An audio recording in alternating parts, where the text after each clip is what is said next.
estudo divulgado pelo Imperial College de Londres, na Inglaterra, apontou Belo Horizonte como a capital brasileira que mais se destacou no controle da pandemia. A pesquisa comparou os números da pandemia em 14 capitais brasileiras e concluiu que mais de 328 mil mortes por Covid-19 poderiam ter sido evitadas no Brasil se as taxas de mortalidade hospitalar de Belo Horizonte fossem observadas nas 14 capitais que participaram do estudo.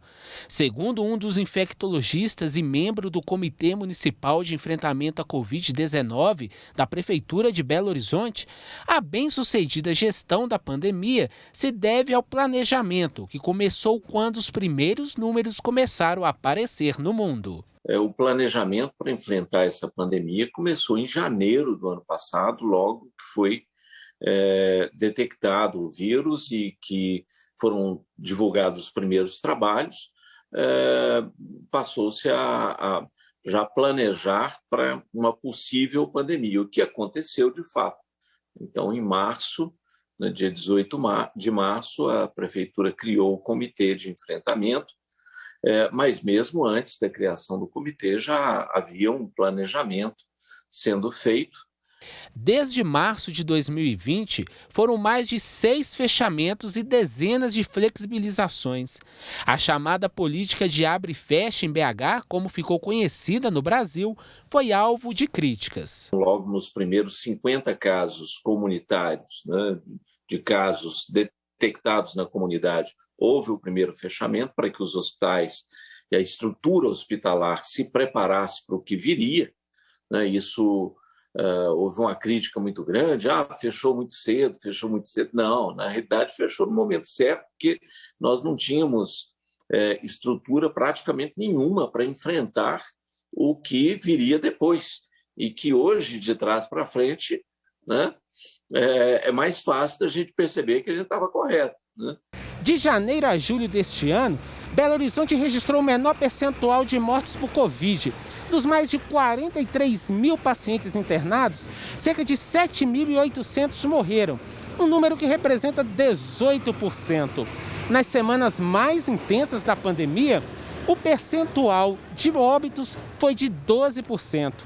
Já na menos intensa, este número chegou a quase 8%. Então, nós tivemos um acompanhamento, uma vigilância epidemiológica bem feita, né? Tivemos intervenções que foram adequadas, a criação de leitos de terapia intensiva de forma gradual, né? E fomos aumentando e diminuindo esses leitos de acordo com a necessidade da cidade. Com o avanço da vacinação, os índices de monitoramento estão caindo e a normalidade vem voltando aos poucos. Atualmente, nós estamos com menos de 50% dos leitos de terapia intensiva ocupados, né? Por volta de 40% dos leitos de enfermaria ocupados com Covid, ou seja, uma redução muito boa, né? A incidência está abaixo de 100 casos por 100 mil habitantes, o que é uma realidade, uma raridade ao longo desse período, onde ela ficou quase o tempo todo acima de 300, 400 casos por 100 mil habitantes. Para esta bióloga e virologista, o momento é instável, com tendência de diminuição de casos graves, mas as medidas para evitar o contágio precisam continuar. A gente precisa ter em mente que nós ainda estamos dentro de uma epidemia. Então, eu diria que manter o uso de máscaras, né? Nós não estamos ainda prontos para a liberação desse uso de máscaras, e especialmente porque estamos retomando vários setores, como, por exemplo, a volta às aulas, a abertura total e restrita do comércio, né? Então, a gente tem que observar essas medidas que garantem um menor risco. A variante Delta é a que mais preocupa pelo maior risco de transmissão e contágio.